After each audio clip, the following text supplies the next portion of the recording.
মালিবাগ এলাকায় আনুমানিক রাত 11টার দিকে সোহাগ পরিবহনের যে বাস কাউন্টারটি রয়েছে সেই কাউন্টারে সন্ত্রাসী দল হামলা চালিয়েছে এমন অভিযোগ করেছেন পরিবহনটির একজন পরিচালক ফরহাদুল ইসলাম পাপ্পু। তার সাথে আমাদের যে কথা হয়েছে তিনি যেই বিষয়টি জানিয়েছেন, স্বেচ্ছাসেবক দলের রমনা থানার যে সভাপতি সেই সভাপতি বিল্লাল তালুকদার তার নেতৃত্বেই মূলত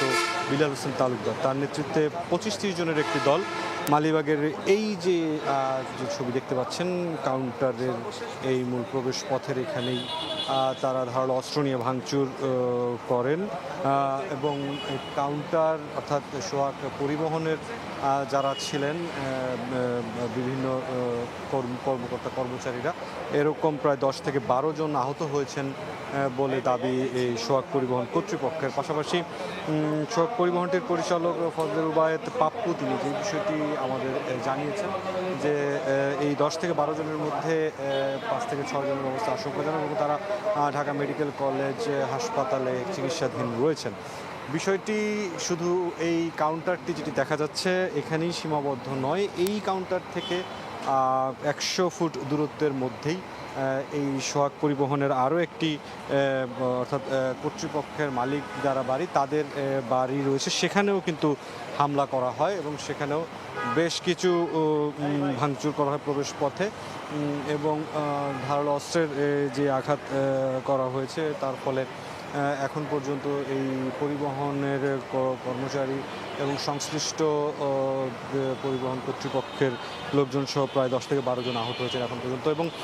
সোহাগ পরিবহনের পরিচালক ফজলে রুবায়েত পাপ্পুর কাছে জানতে চাওয়া হয়েছিল যে কোনো ধরনের শত্রুতা বা পূর্ব কোনো বিষয় রয়েছে কিনা এই হামলার বিষয়ে তিনি জানিয়েছেন যে তাদের দৃষ্টিতে এখন পর্যন্ত এই ধরনের কোনো সমস্যা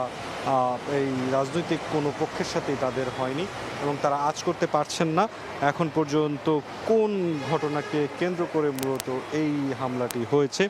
বিশেষ করে এই নৈশকালীন যেই যাত্রা রয়েছে দূরপাল্লার সেই যাত্রার জন্য যাত্রীরাও অপেক্ষমান ছিলেন 11টা থেকে এবং এখনও কিন্তু কাউন্টারে যাত্রীরা রয়েছেন। ফজলে রুবায়েত পাপ্পু তিনি যে বিষয়টি জানিয়েছেন সোহাগ পরিবহনের পরিচালক যে এখানকার 2-3 জন যাত্রী তারা জানিয়েছেন যে এই কাউন্টারের সামনে দাঁড়িয়ে ধূমপান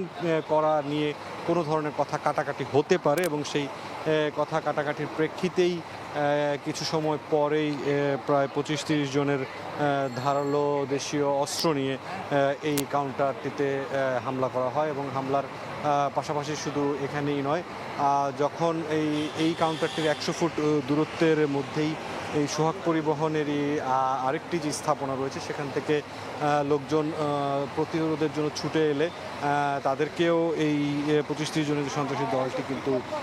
ধাওয়া করে সেই ভবনে নিয়ে যায় এবং সেখানেও প্রবেশপথে কিন্তু ভাঙচুর করা হয়। সব কিছু মিলে পুরো এলাকাটিতে যেহেতু পরিবহন এখন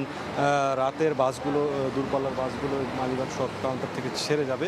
যাত্রীরা অপেক্ষা করছেন